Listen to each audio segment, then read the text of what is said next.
know where you are. Yes, sir.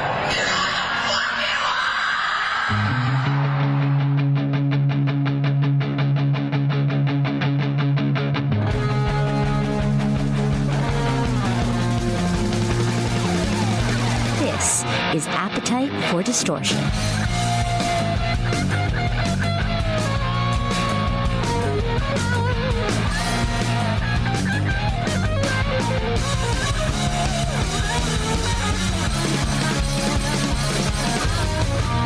Welcome to the podcast, Appetite for Distortion, episode number 280. My name is Brando. Just a few moments away, we will be speaking with original drummer of Foghat, Roger Earl. We will find out if there's any 6 degrees of GN'R Bacon between Roger and gunsnroses, if there's any. But before we get to that, it's been a while, hasn't it?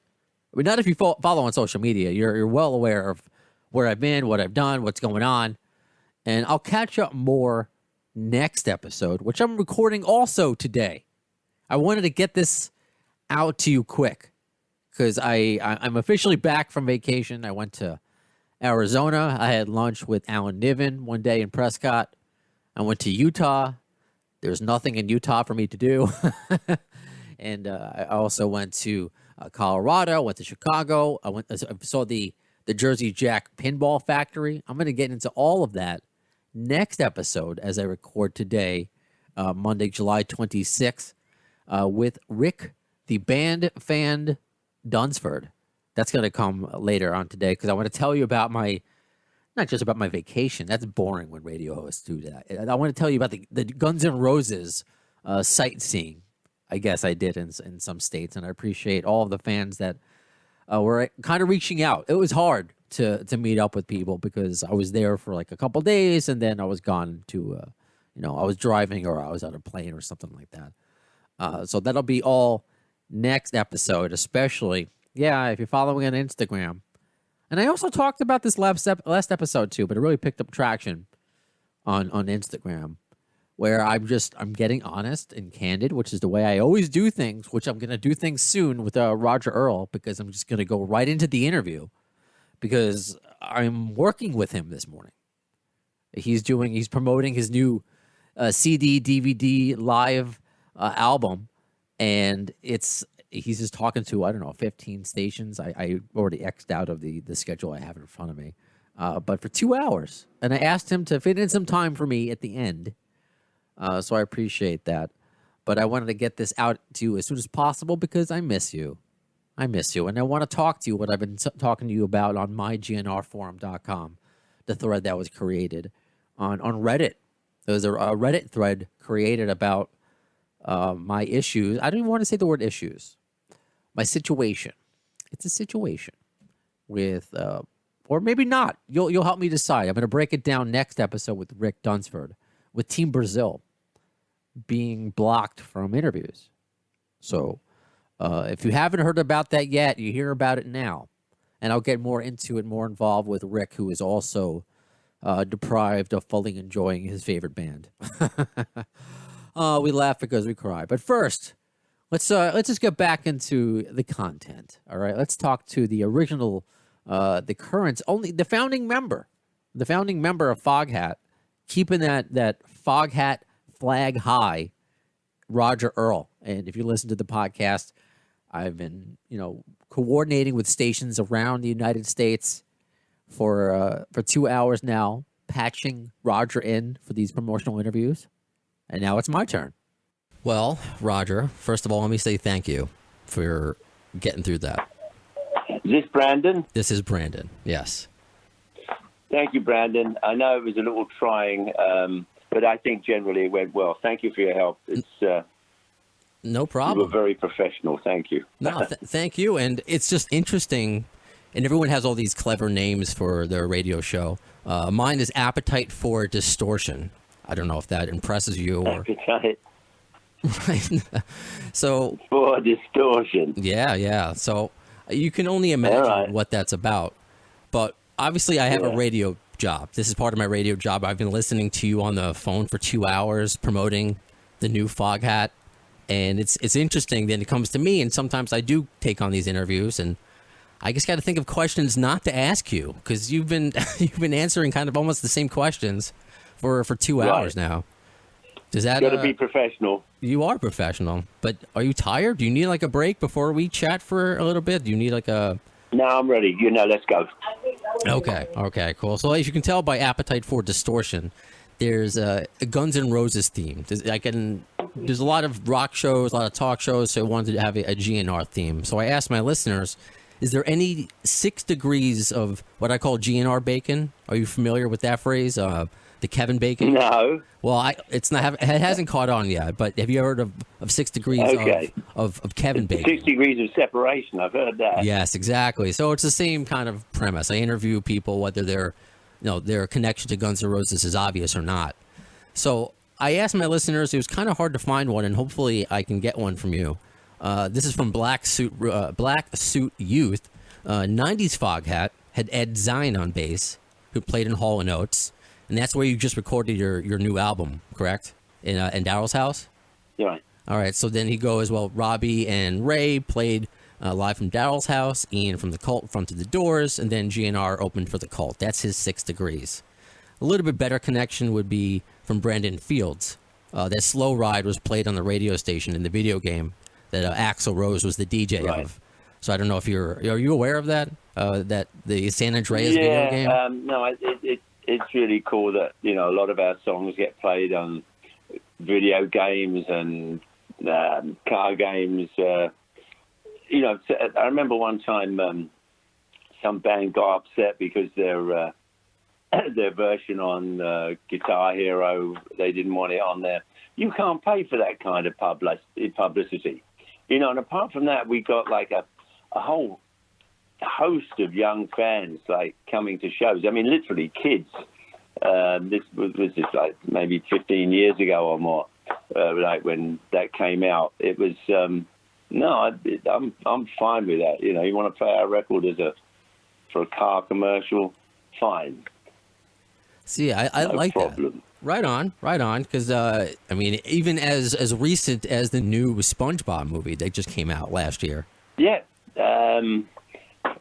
How about that? When did it come out? It came out in 1975. That's like, it's pretty amazing how certain music sort of, it's only rock and roll. But I like it. And rock and roll is here to stay in one way or another. Can we say happy birthday to Mick? We can say happy birthday to Mick Jagger. Happy birthday, Mick. Happy birthday, Mick. Does he set the standard? Only rock and roll, but we like it. Does he set the standard, you think, for just performing? And I've heard you say this phrase over the course of the 2 hours we were working this morning, was just rock till you drop. Does he kind of exemplify that? Or who else do you look up to? You roll to the old and rock to. I mean, the Stones. I mean, they've lost some of their players, or some of these, that have moved on. But Mick, Keith, Ronnie Wood, and Charlie, of course. Charlie just, I love the way Charlie plays, with the band. And of course, Keith's guitar playing is, he wrote the book on sort of how to do that. Well, he got it all from Chuck Berry, of course, but they've written like the amount of music that they've written. I remember reading something, they were doing a tour about 10 years ago or somewhere, and I saw this program. Mick was going on about, putting his set list together, and like we sometimes have that issue as well. We've written, 17 albums and a whole bunch more. It's like, I don't know, 300 or 400 songs. I don't even know. What do you decide to do? You have such a huge, set list to pick from. And also, I like, one of the things that we do with the band, we always try to sort of make sure that the set flows. It starts off, and then in the middle we'll play, play a couple of our blues songs, like, Hurts Me Too or something like that. I haven't done any drum solos this year, but I'm gonna lead up to that. But okay. Yeah, playing rock and roll music, keeps you alive. Right on, right on. And as somebody, because I know I'm going to have a different conversation with you than most, because as you mentioned, Slow Ride came out in 1975. I apologize for being born in 1983.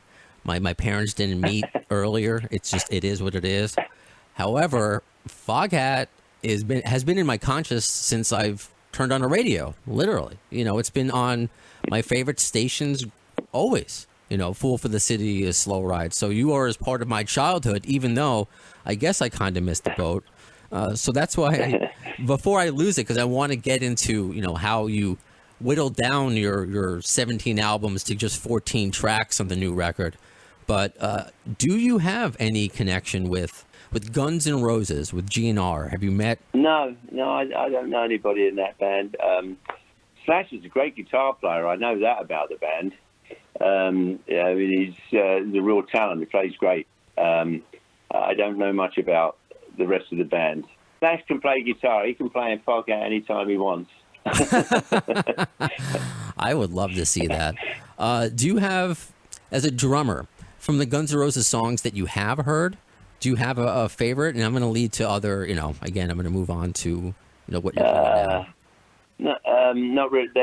They did have a terrific drummer anyway, so I don't really know. Okay, no worries. I'm not going to push you on it. Slash is the one who I like. Slash is the real talent in that band, as far as I'm concerned. All right, so we're going to. But yeah, they always their drummer is really terrific. Plays great. We're going to put it out in the universe that Slash does a collaboration with Foghat. He collaborates with everybody. Let's hope it happens. So then I ask. Slash can play with us anytime he wants.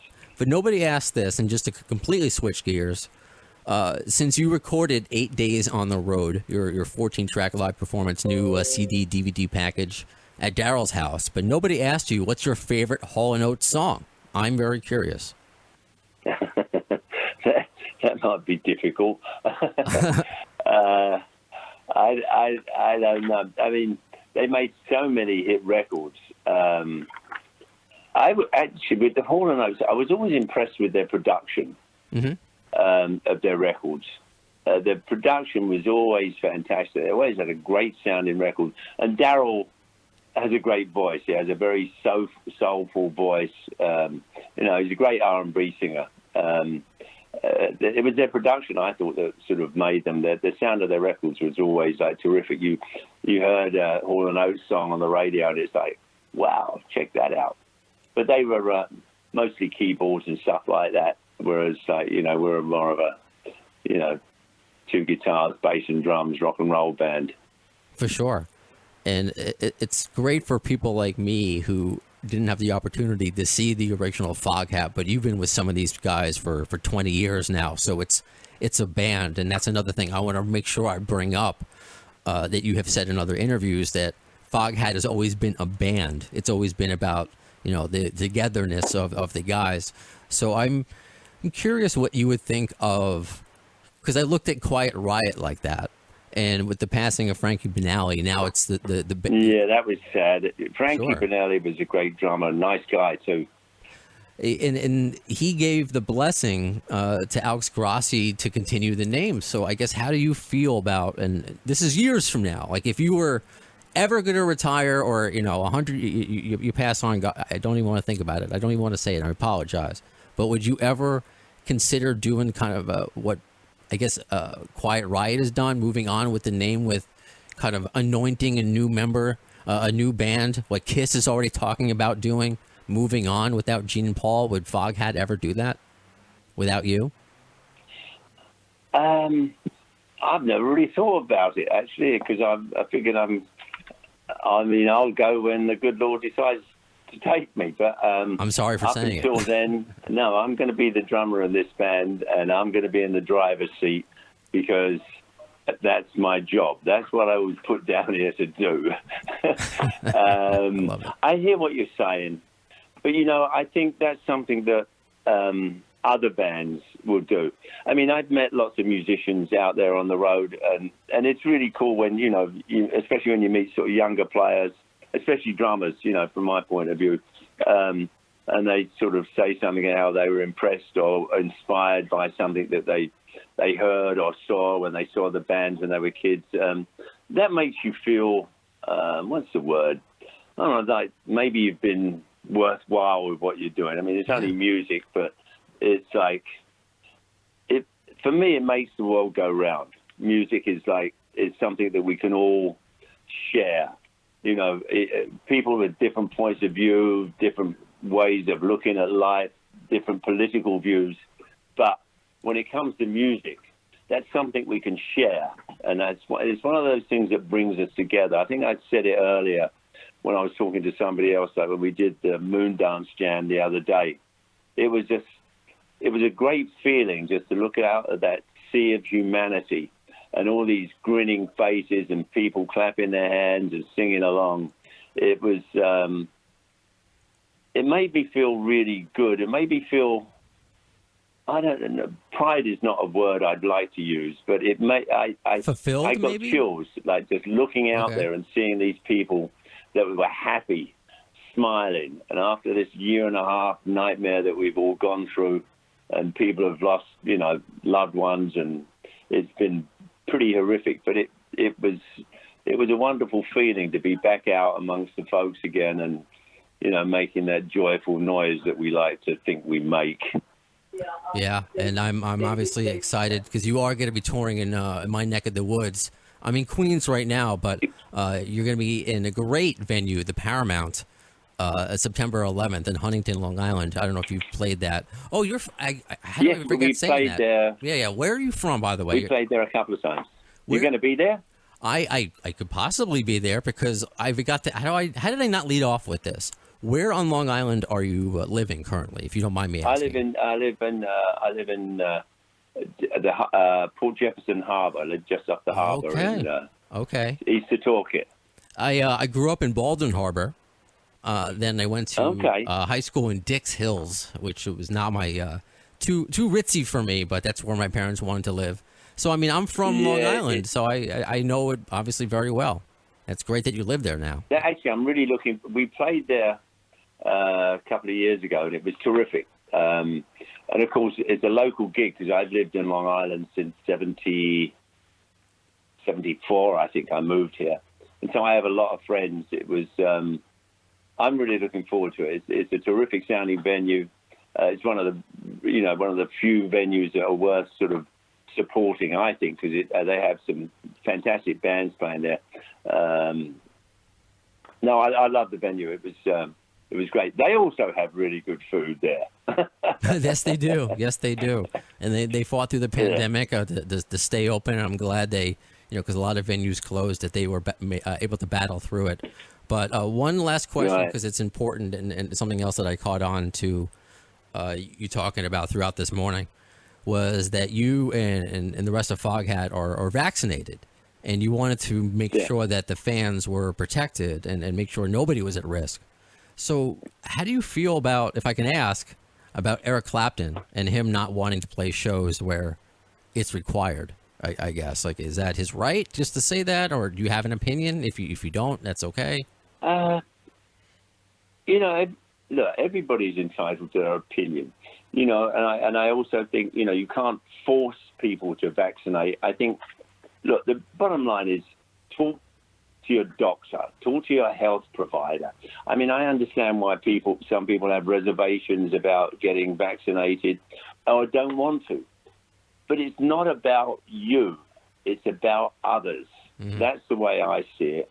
But for me as well, I'm 75 and would be at risk if it was out there. We lost not direct family, but there's, my extended family. We've lost, a number of people to it. It's real. It's not like some kind of made up by the government thing. People actually died. This has been a nightmare. Mm-hmm. I was impressed that our government actually got the vaccines done in such record time, and I think that was one of the things. There's a lot of misinformation out there.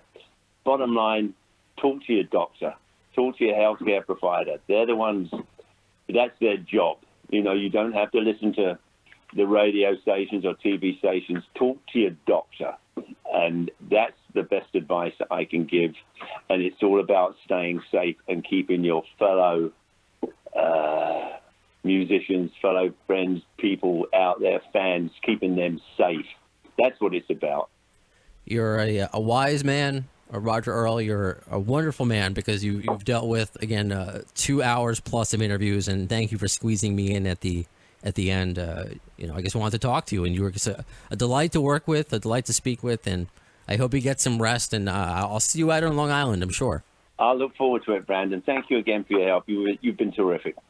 So I would think Roger Earl, wanting to collaborate with / actively, I don't know about actively, but you sensed it emotionally, that counts as a 6 degrees, right? Whatever connection you can make, it's not even, I'm not going to be all mathematical about it. You don't need to find 6, actual connections and play the game the way I guess it's meant to be played. Just any sort of connection to Guns N' Roses. And that's an excuse, a good excuse to talk to just awesome people like Roger Earl and you. Yes, you, the listener. So before I wrap up, and I know we're all excited for the next episode, I will probably release that today. So this could be as live as a podcast could get without being live. You follow that? So I do want to do a Mr. Mailstone first, since it's been a bit. Here's the mail, it never fails. It makes me want to wag my tail. When it comes, I want to wail.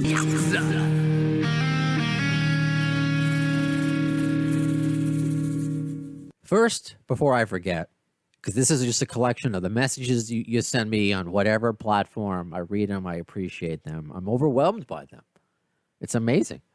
So Amal Das, I apologize that we did not connect when I was in Phoenix.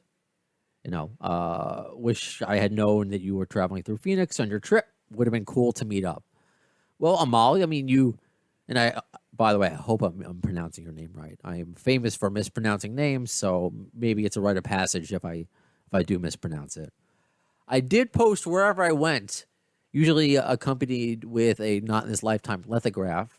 I'm in Arizona. I'm in Phoenix. Anybody around? What Guns N' Roses sites should I see or landmarks? I did request those, but I don't expect everyone to be on social media as much as me. So. But what I did see, and I'll get into next episode with Rick, I did see the Celebrity Theater, and I posted that on Instagram and social media as well. So there's a really infamous event that happened, surrounding the Celebrity Theater, a story for another time, in Arizona. And there's a picture. Oh, I wish I can give credit to the person who sent it to me, that I was sent of just the marquee of Guns N' Roses back in 1987 listed on the Celebrity Theater marquee outside.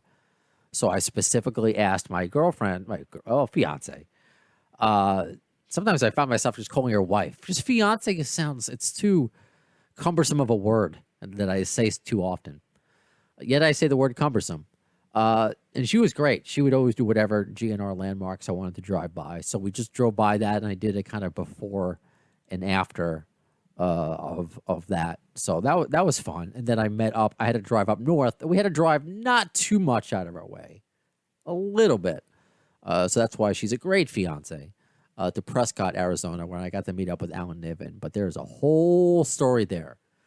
So I'm going to save that until next time. So anyway, thank you, Amal, very much.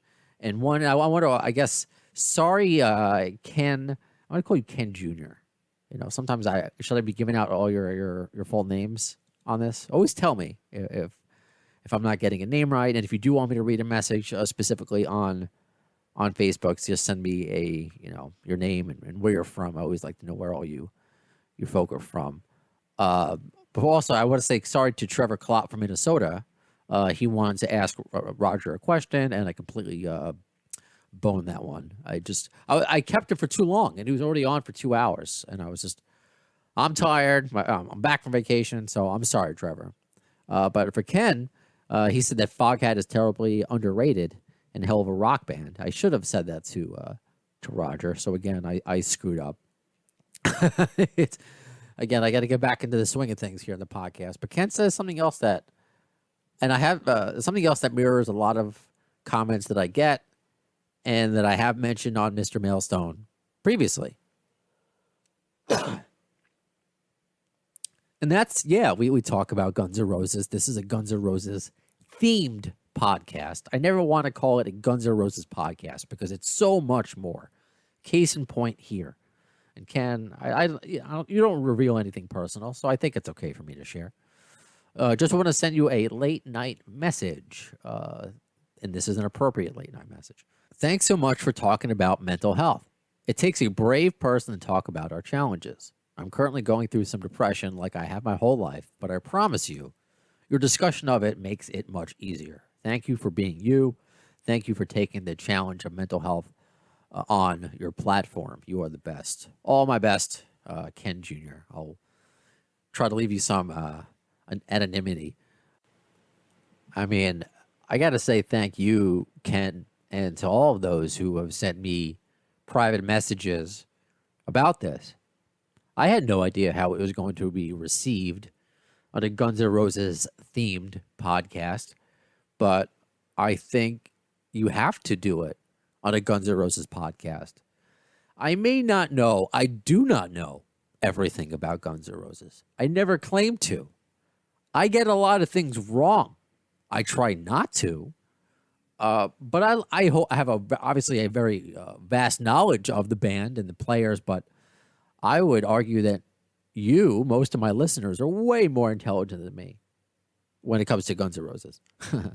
But when it comes to this podcast, what I feel makes me right to do it is one of the reasons that I probably said this episode 1, why they're my favorite band, is the mental connection to it, what attracted to me, aside from the music, to Axl Rose, the anger to it, to the contrast, the juxtaposition, big word, that he could put out something as aggressive and angry as, right next door to Hell, then do Patience. He was authentic. He was real. He wasn't bullshitting any of this.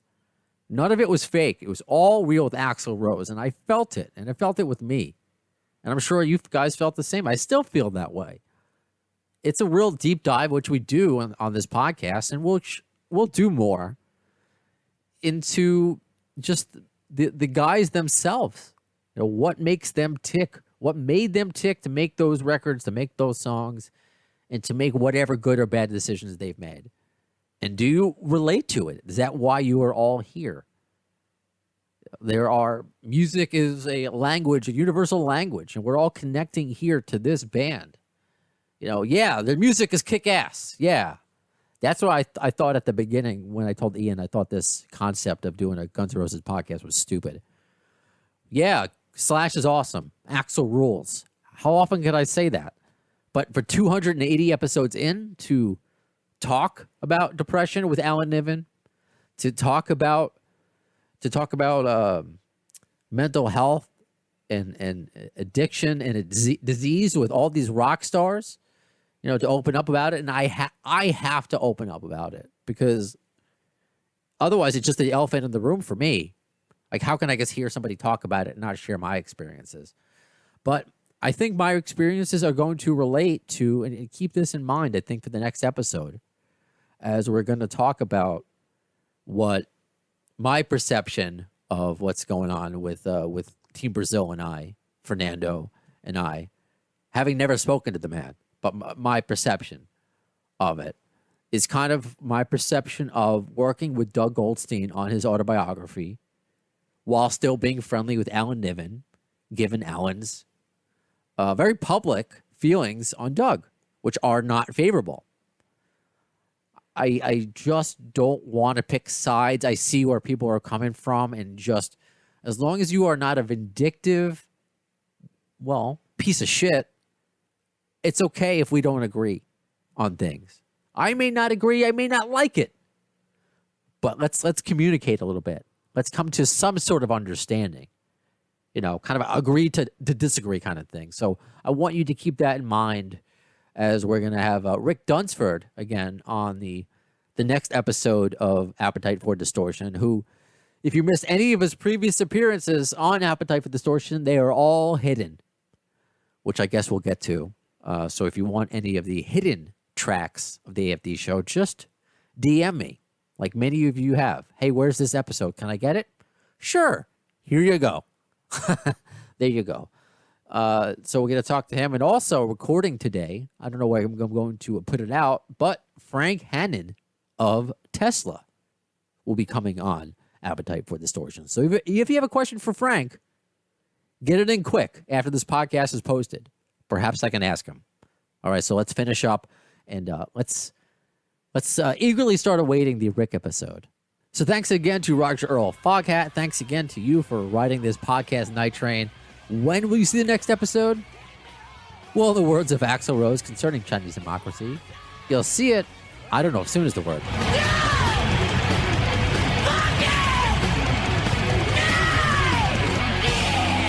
Thanks to the lame-ass security, I'm going home.